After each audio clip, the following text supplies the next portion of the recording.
एक अतिशय मोठा लो प्रेशर बेल्ट हा नाशिकमध्ये त्या ठिकाणी तयार होतोय। मेजर डिप्रेशन ज्याला म्हणतात ते तयार होत आहे।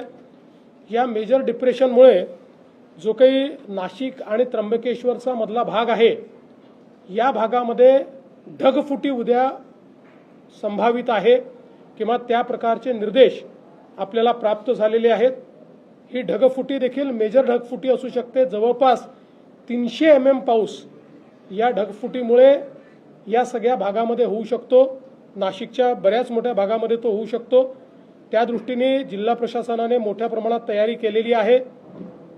शाळांना सुट्टी देणं असेल किंवा जिथे पाणी साचू शकतं अशा भागात काम करणं असेल, नाशिक शहर असेल किंवा नाशिक जिल्हा असेल, जो ग्रामीणचा भाग आहे तो भाग असेल, या ठिकाणी वेगवेगळ्या प्रकारे अशा प्रकारच्या क्लाउड ब्रस्टमुळे जी परिस्थिती येऊ शकते त्याचं अँटिसिपेशन करून बऱ्याचशा उपाययोजना त्या ठिकाणी करण्यात आलेल्या आहेत। पण याच्यावर अतिशय करडी नजर ही आपल्याला ठेवावी लागेल, कारण हा एक मेजर इन्सिडन्स जो आहे तो या ठिकाणी आपल्याला संभावित आहे। मुळामध्ये 8 तारखेपर्यंत सातत्याने आपल्याला हे सगळे अलर्ट्स आहेत। आता विशेषतः आपण जर बघितलं तर गेल्या 4-5 दिवसांमध्ये पालघर जिल्हा हा अतिशय वर्स्ट अफेक्टेड अशा प्रकारचा जिल्हा आहे। वसई विरारचा भाग असेल, पालघर शहराचा भाग असेल, याच्यामध्ये खूप मोठ्या प्रमाणात पाणी जंपण्याच्या घटना या ठिकाणी झालेल्या आपल्याला पाहायला मिळत आहेत। त्या ठिकाणचे रस्ते बंद आहेत।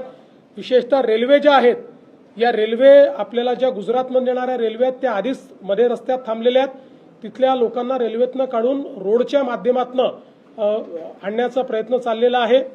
जो अहमदाबाद मुंबई नवीन त्या ठिकाणी हायवे आहे त्या ठिकाणी काही भागांमध्ये मोठ्या प्रमाणात काम चालू असल्यामुळे पाणी साठलेलं आपल्याला पाहायला मिळतंय आणि तिथे रस्ता बंद झालेला आहे। तोही रस्ता रिकामा करण्याचं काम हे चाललेलं आहे।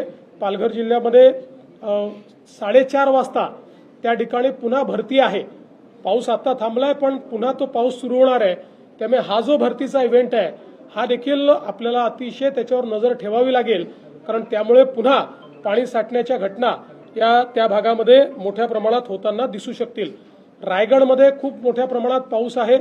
रायगडच्या सगळ्या आपल्या पश्चिमी घाटाच्या भागामध्ये मोठ्या प्रमाणात पाऊस आहे।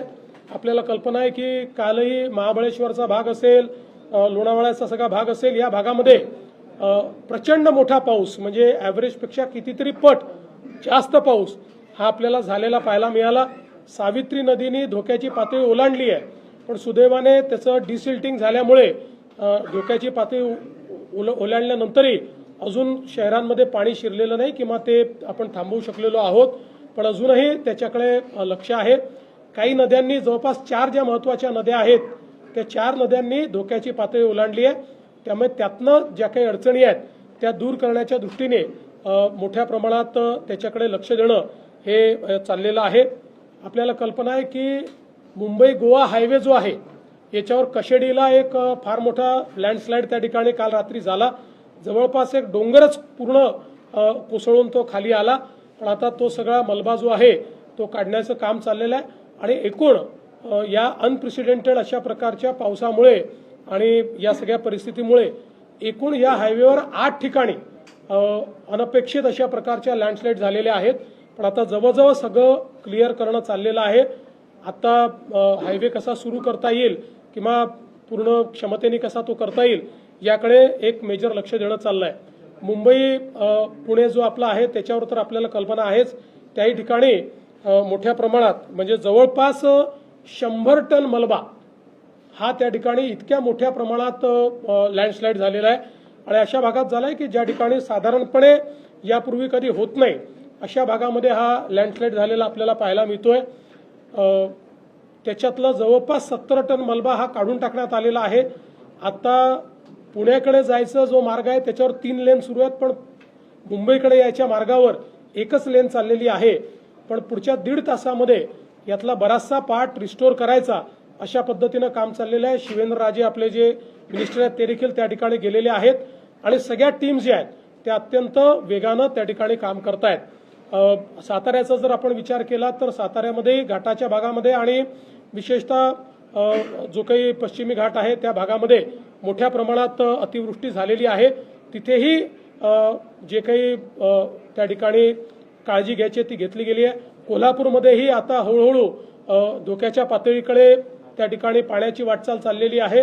अजूनही लो लाईंग एरियाजमध्ये मोठ्या प्रमाणात पाणी शिरलेलं नाही, तिथे आपण लक्ष ठेवून आहोत आणि तिथे पुराचा धोका जो आहे तो होऊ नये अशा पद्धतीनं तिथला देखील प्रयत्न जो आहे तो चाललेला आहे। पालघर जिल्ह्यामध्ये एक छोटं धरण आहे, त्याच्यामध्ये काही भागामधनं त्या ठिकाणी त्याचं पिचिंग निघून गेलेलं आहे, त्यामुळे त्या धरणाला कदाचित धोका निर्माण होऊ शकतो, म्हणून तिथले जे खालची गावं आहेत तिथल्या काही लोकांना इव्हॅक्युएट करण्याचं काम चाललं आणि पॅरलली तिथे धोका निर्माण होऊ नये या दृष्टीनं जे काही इमर्जन्सी उपाय करता येतात ते उपाय दुरुस्तीचे ते करणं देखील मला असं वाटतं चाललेलं आहे। एकूणच 8 तारखेपर्यंत ही सगळी परिस्थिती जी आहे ही आपल्याला अत्यंत लक्ष देण्यासारखी आहे। वारी सुरू होते, वारीच्या निमित्तानेही खूप मोठ्या प्रमाणात अतिवृष्टीमुळे इंद्रायणीवरचे 4ही पूल जे आहेत हे पाण्याखाली चाललेले आहेत, त्यामुळे वारकऱ्यांना ही विनंती आहे, आता वारी 10 तारखेला पुण्यात पोहोचते आळंदी आणि देहूवरनं, तर ती वारी तर आपण तिथे आणू, पण वारकऱ्यांनी आता तिथे न जाता पुण्यामध्येच आलं पाहिजे।